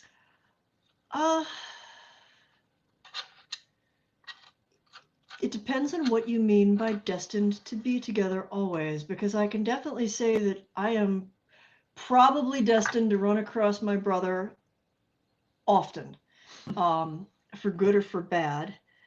We are entangled in a way that I haven't figured out how to undo. If you're thinking in terms of like Plato's twin flames, the idea of soulmates as it's put forth, the one thing I'm going to suggest is I have definitely met people who like, it's kind of their jam to incarnate over and over again and get into a relationship over and over and over again. And the one question I have at that point is, I mean, if you want to keep doing the exact same thing over and over again, I guess that's cool. That's totally your choice. But change is also a part of this. Growth is also a part of this. So certainly I would say that my preference has always been to explore different ways of being and relating to people. I had a very unpleasant relationship this lifetime, brief and unpleasant, when I realized, yes, we recognize one another from the past. Yes, cool, that's fine. We had memories in common. This person expected me to be exactly that person, as if nothing had changed at all. And they were real put out when I didn't turn out to be the exact same person, because I like to think that I grow and learn and change a little bit. By the way, that person was an asshole. So or I should say, You aren't the asshole I remember. Well, no, it was functioning off of like a completely different set of rules, different time and place, and that type of relationship was not something that translated to here and now, and to expect it to be seemed a little wrong-headed. So I would caution, it is very common for souls to find one another over and over again. Do not assume that simply because you recognize one another and simply because you've been together before, that is what you must do now. Love has many different forms, takes many different shapes, and can be as important to your experience together when it's manifested as friendship, when it's manifested as parent or child, when it's manifested in different ways of relating. Then it does not have to always be a romantic or a sexual relationship. Like, we relate very different ways. It doesn't negate the love. So, follow-up question. Yeah. So then you're not a believer in fate? No, not the way in which fate is presented. The closest I come to believing in fate is now you'd have to seek out a book by James Gleick called Chaos. It is a book on chaos theory. There is an entry in there on the Mandelbrot set, and the closest I come to believing in fate is believing that God is the strange attractor. In chaos theory, fractals are these very complicated patterns that we had no way of really knowing were a thing until we had computers and we could just chunk these things through their formulae over and over and over again. The fractals appear in nature all over the place. Like, the circulatory system is built up of a fractal, fern leaves, the way in which tree branches, and like every tree comes out, like depending on like its particular species, it has an overall shape, but it's obviously a unique tree and it grows in a different way, and like each individual branch is slightly different, but still comes out in sort of a recognizable shape. You can tell the difference between a fir tree and an oak and a maple just by their crowns. Fractals are at work with that. In peeling back the mathematics behind fractals, there is, and I'm going to gratuitously simplify this, there's an imaginary number in the formula that gives you, that guides the shape of these things. Like, you can come up with this formula, to see like what pattern of numbers, when things just get chunked in there through randomness, what gives us a fern, what gives us this, what gives us that shape, what gives us the Mandelbrot set, which is infinitely diverse and infinitely self-similar. And in that is an imaginary number, there are real numbers, and then there's a quantity that they simply cannot calculate. It's a little bit like the mathematical equivalent of dark matter, in the sense that you only know it's there by the way it exerts order on otherwise chaotic choices. And they call it the strange attractor. And when I was reading this stuff in college for my math and creativity course, I was also on a kick where I was reading the Emerald Tablet of Hermes Trismegistus. That's where the belief about the macrocosm and the microcosm comes from. It's a core of Western magical tradition. And the two of these things, the Emerald Tablet and the concept of fractals and the strange attractor, for me, provided such a perfect intersection of how reality actually works. It is all chaos. Random things happen with all of the free will, like all of these choices go in. And yet there are some loose boundaries to reality that would be the equivalent of the mathematical formula that guides the shape of the Mandelbrot set or other fractals, wherein all of our individual diverse choices still come out in some kind of a recognizable pattern. And I don't believe that the way in which I believe in God is going to be recognizable to most people as God. But I can say that my perception of the guiding force in the universe is that strange attractor, is that something outside of the entire system that helps patterns emerge, regardless of how random everything actually is. So I believe that it is all random, and in the end it also has a pattern, and those patterns are knowable and repeatable and predictable, and that there are some boundaries. But within those boundaries, there is near endless possibility, infinite variation, infinite self-similarity. I love when you get all eloquent. Yep, I'm totally. I'm taking questions. Yeah, here's what I'm doing. But James Gleick, you can find him on Twitter. He's pretty neat guy. I like his brain. Mm-hmm. And the book is Chaos. It came out, I think, in 86 maybe. Don't quote me on that. Fractals were just starting to be a thing when I was going to college in the 90s, at least for like on a more mainstream way. Mm-hmm. So people have a bunch of questions about kyphi because not everyone has seen all the streams. So can you tell us what is kyphi and what was it used for in ancient Egypt? Okay, so this is the recreation of a recipe for a type of incense that was used in ancient Egypt. It was burnt in the temples in the evening and the night. They would burn myrrh in the morning, frankincense at noon, and kyphi at night. Kyphi was used to throw wide the gates of the imagination. It was to invite visions and dreams and to facilitate communication with the other world, with spirits and gods and things like that. It is a very complicated incense to make, and it's completely different from the way that we make and use incense today.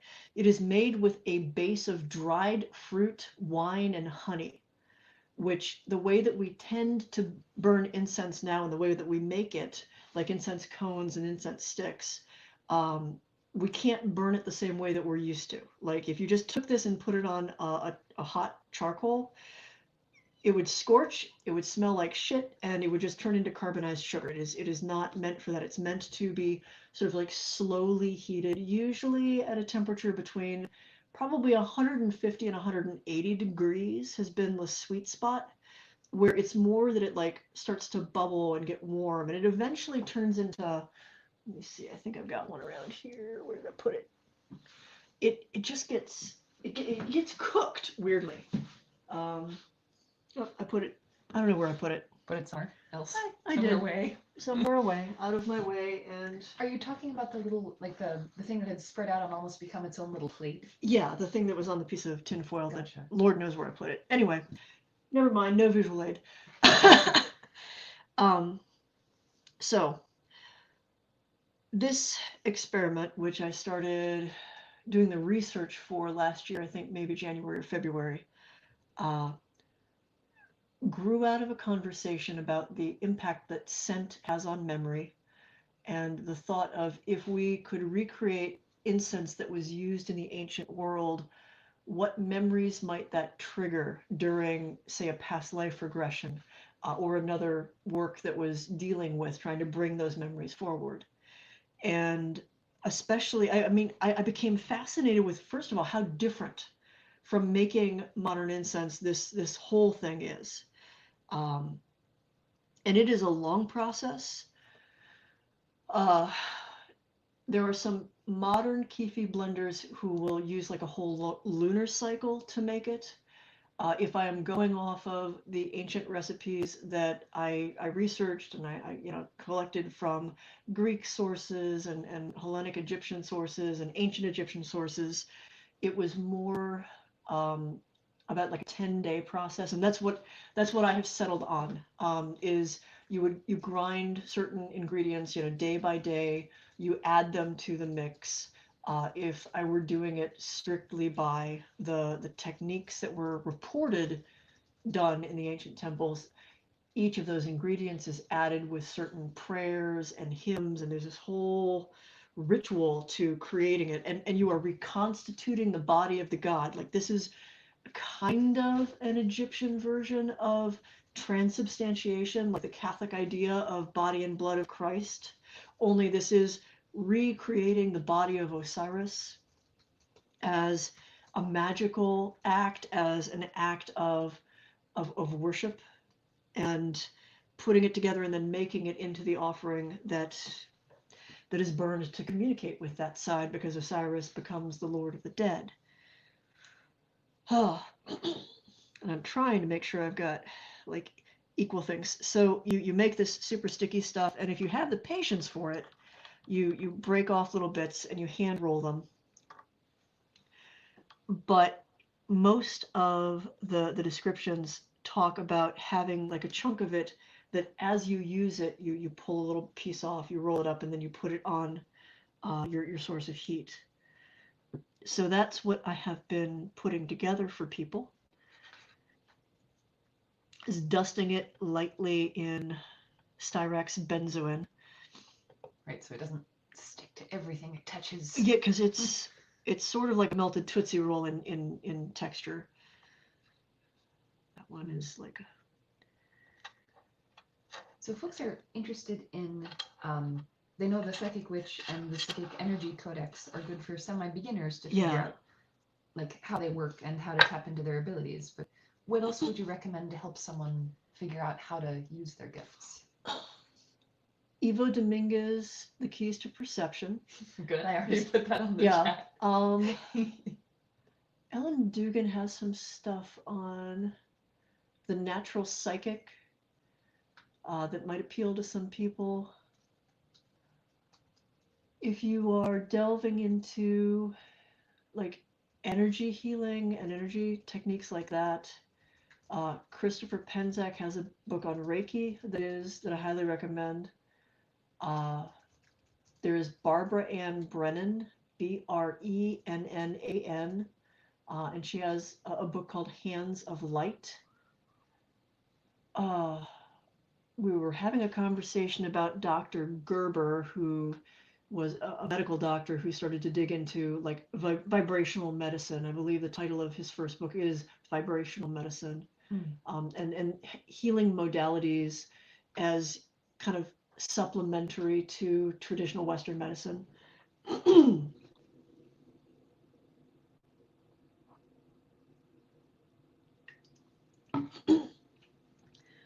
Oh, there's something that was from the 80s that, even though it looks kind of cheesy because of the photos, I was trying to find if they were, it's way out of print is the thing.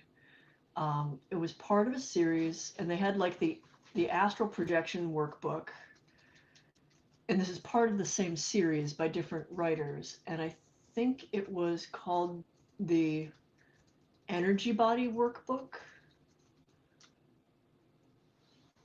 but I'm really sure that, like, at this point it's rare and out of print, but it was pretty handy. I think there was a Carla McLaren book on your aura and your chakras that I found 80% useful, and 20% I don't necessarily agree with this, but it's interesting to read.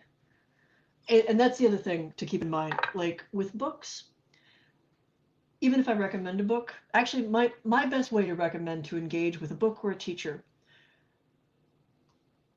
it's cool if there's even 50% that you agree with and that you use into your own practice, that you're like, this really resonates with me. Do not feel obligated, because I've recommended a book, to have all of it completely resonate with you. Like, it doesn't have to be from cover to cover, like this is something that works for me.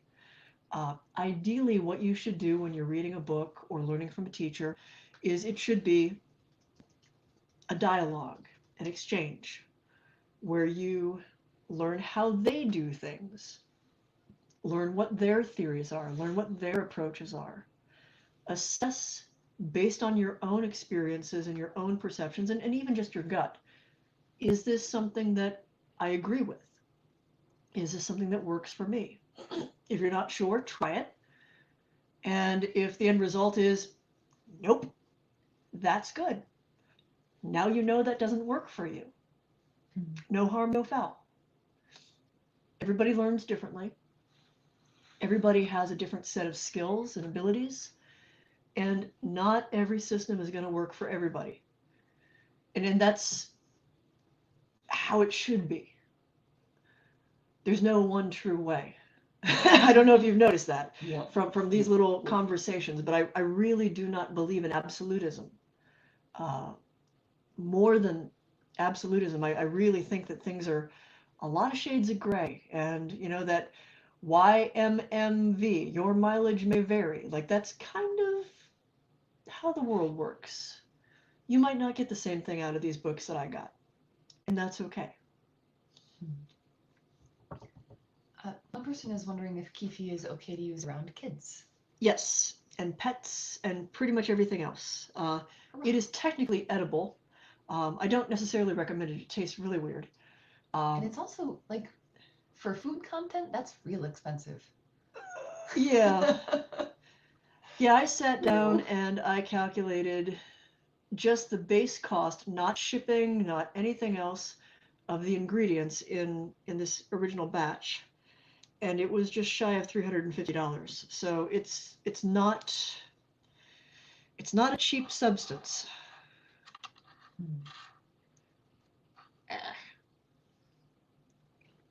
I guess actually, since I'm on this one, I could also jump in, and then it won't Yeah. be you plugging your own class. Okay. Michelle's going to be teaching a class for people who are interested in developing their ability to work with energy and their ability to sense things with energy. The class title is, I believe, Healing with Energy, and it will be starting on Saturday.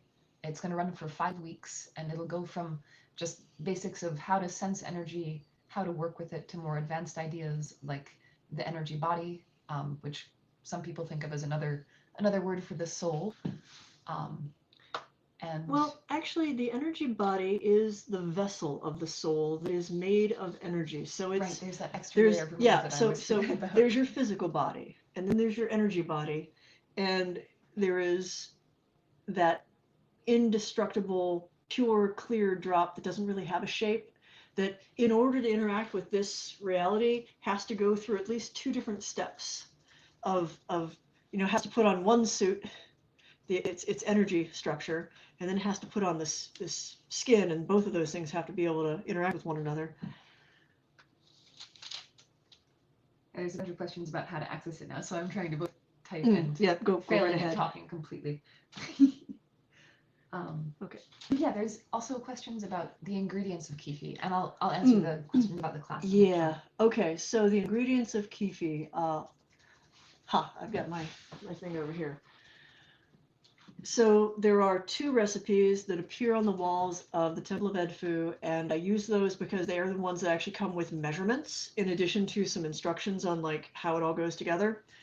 So not in necessarily the order in which they go. Raisins, red wine, date wine, as in wine made with dates, honey, frankincense, myrrh, gum mastic, which is at this point only stuff that you can get from one island, Chios, pine resin, which is sometimes also called colophony, or colophony. I probably just murdered that pronunciation. Mint, almost certainly Egyptian mint, but sometimes you can't get that. Trust me, I tried. I just finally ordered some to try to grow it because screw it. Aspalathos, which is one of the ingredients that's debated and is probably rubose or honeybush, which currently are used as teas. Camel grass, which is just a type of lemongrass. That one's actually easy. Cinnamon. Something called cyperus grass, not cypress, but cyperus, Cyperus grass. Which is also known as sedge grass or nut grass. Cyperus rotundus is the technical term, and it's the little hard rhizomes. And I got to say, of all of the weird ingredients that go into this thing, I'm pretty sure that was an unexpected one, and it is, I think, integral to the overall smell. It's also the hardest to work with. It's a pain in the butt to grind. Juniper berries, pine kernels, so pine nuts. And then something that is known only as pekar or pecker, usually spelled Peker, the original hieroglyphics. That's what it kind of transliterates to. And there's a lot of debate as to what that actually was.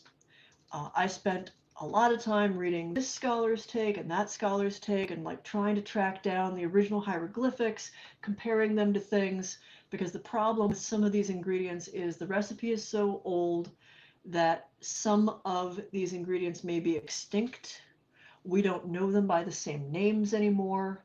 Aspalathos is a good indication with that. The only reason I think it might be rubose is Aspalathos is part of the scientific name, and I think we carried it forward. And it's still a bit of a stab in the dark. For pecker, I'm going with the ground wood of the sycamore fig for a whole lot of reasons. And so far that has borne out as I'm pretty sure that that's what this was supposed to be. But other interpretations of that range everywhere from sesame seeds to opium to hashish to, what were some of the other ones? Henna. Somebody was really sure it was henna. And a bunch of other things. So if you go on the wild tour of people writing about and researching ancient Egyptian perfumery and incense making and like all of this stuff, and kyphi has been something that has fascinated people for millennia. You're going to find a lot of different interpretations of what some of those are. There are a number of modern incense blenders who have their own version of kyphi, and they have their own substitutions and their own additions. It's really common in some of the later recipes. Benzoin shows up. It blends really well with the smell of the kyphi. It's also why I don't have a problem rolling the kyphi in it, in a very fine powder of it, so it's not just sticking on your fingers all the time. I know that a lot of people with modern blends like to put sandalwood into their kyphi, and the only problem I have with that is there is no point at which sandalwood shows up in any of the older recipes, and it was a well-known enough incense that it's unlikely to be one of the unknown ingredients. So sandalwood doesn't go in mine. Let's see, what are some of the other?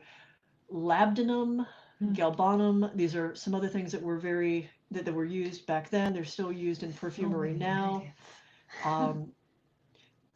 This version has a tiny little bit of labdanum, because labdanum was another one that somebody thought might be Peker, however you pronounce it, because it's a language that is several millennia removed from us. So, okay, so that's. So those are all the little ounces. Yeah. These need a little bit more is the thing, and I'm trying to work out what's the best way to put a little bit more on them. Well, actually, this might be a good time to ask people, if we want to ask people. Yeah. What amount of kyphi would be really like useful for people's budgets? Because I know we were thinking about doing a slightly smaller chunk since we have a very limited amount left right now. Would half an ounce and $20 work well for people? Like the 40 ounces is fantastic and lasts a long time. Yeah, because a very tiny amount of this you can also, goes a very long way. Did you mention that you can pinch off pieces to put on the burner? I think I did, but like this is like your package of, this is your kyphi for the next 6 months. To burn it, you pinch off a small bit, and honestly, I mean a small bit. Like that is probably too much. You will get a lot of scent out of just that amount. So a tiny little bit goes a very long way. And there've also been a couple of questions about where to find bakur burners. Where did you find them when? Attar Mist, ATTAR, attarmist.com was one. There is a store called Mermaid, MADE, Magical Arts. Mermaid Magical Arts, their burner is about $70 US, but it's really worth it if you have that kind of money to spare for it. The bakur burners at Attar Mist, the one downside with theirs is there's no way to control the heat, and they do start to get a little too hot. So putting your kyphi on those burners on some tinfoil, like on something on top of the burner, helps. If you have a charcoal and that's all you've got, rigging something so it's above the charcoal, off of it a little bit. Alan had suggested this is an incense maker up in Canada who I recommend their shop if we can find Lillikens. I'm sure I murdered that word. Find their shop and list it too, because they have a kyphi blend that they make. But they recommended like a ceramic tile above the coal, and honestly, a hot plate. I have not experimented with those little plates that you keep your coffee warm on. I'm not sure if they fit in the range or not, but they're little things that you plug in. You put your coffee mug on it, it keeps your coffee hot.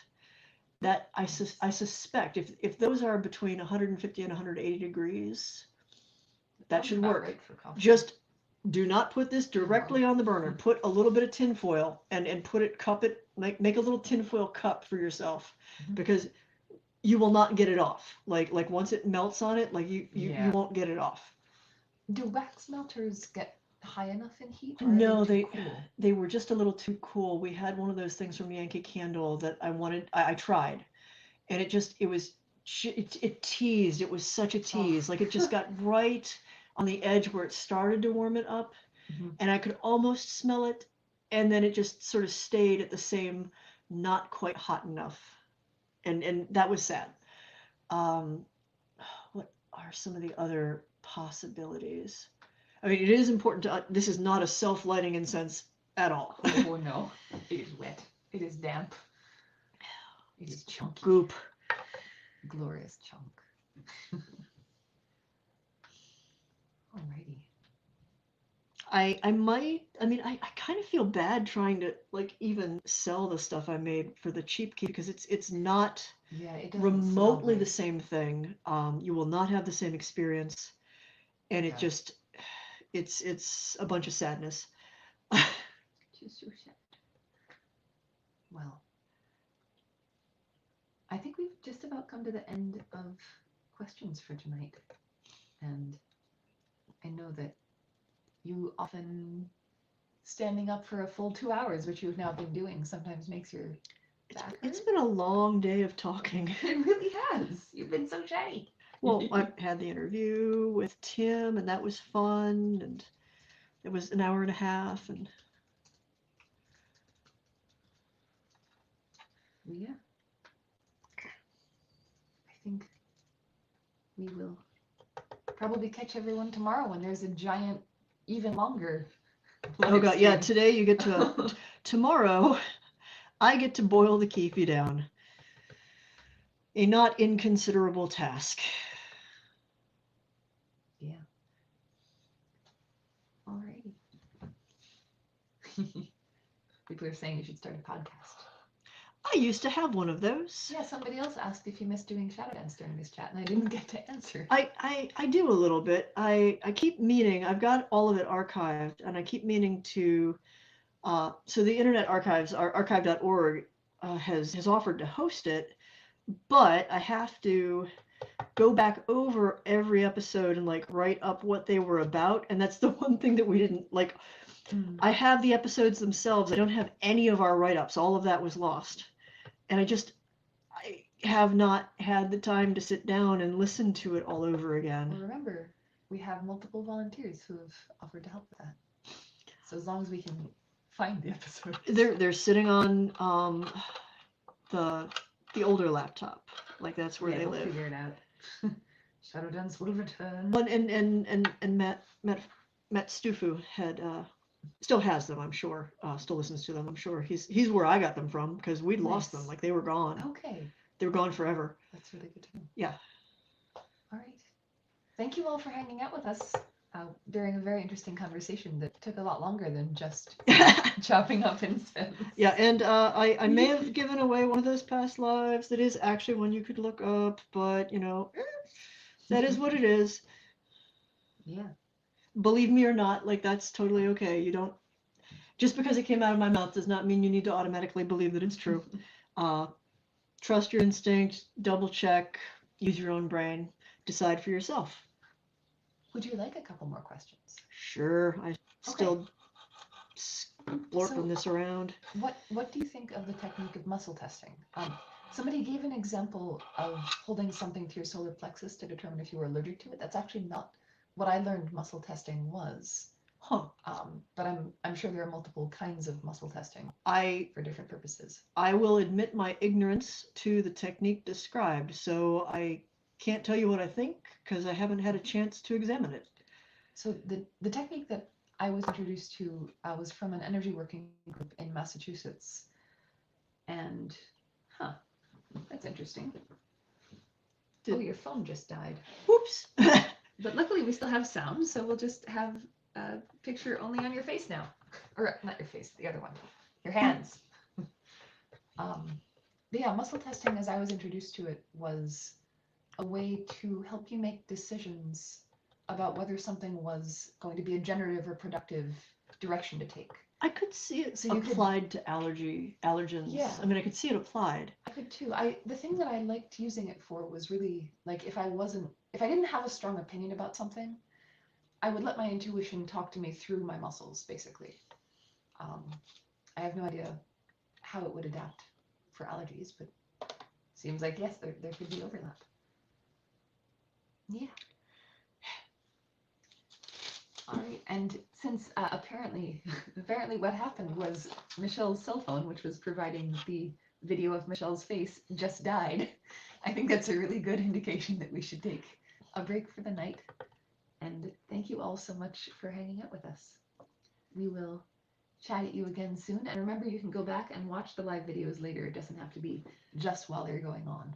So while you may have missed the Q&A part, you can go back and see everybody else's Q's and lots of Michelle's A's, and also lots of kyphi. And occasional dancing. Only you can't see me dancing because my phone is dead. Oh, we can see your hips dancing. All right. Good night, everybody. Thank you so much for being here. No, it's just stupid. The perfectionist in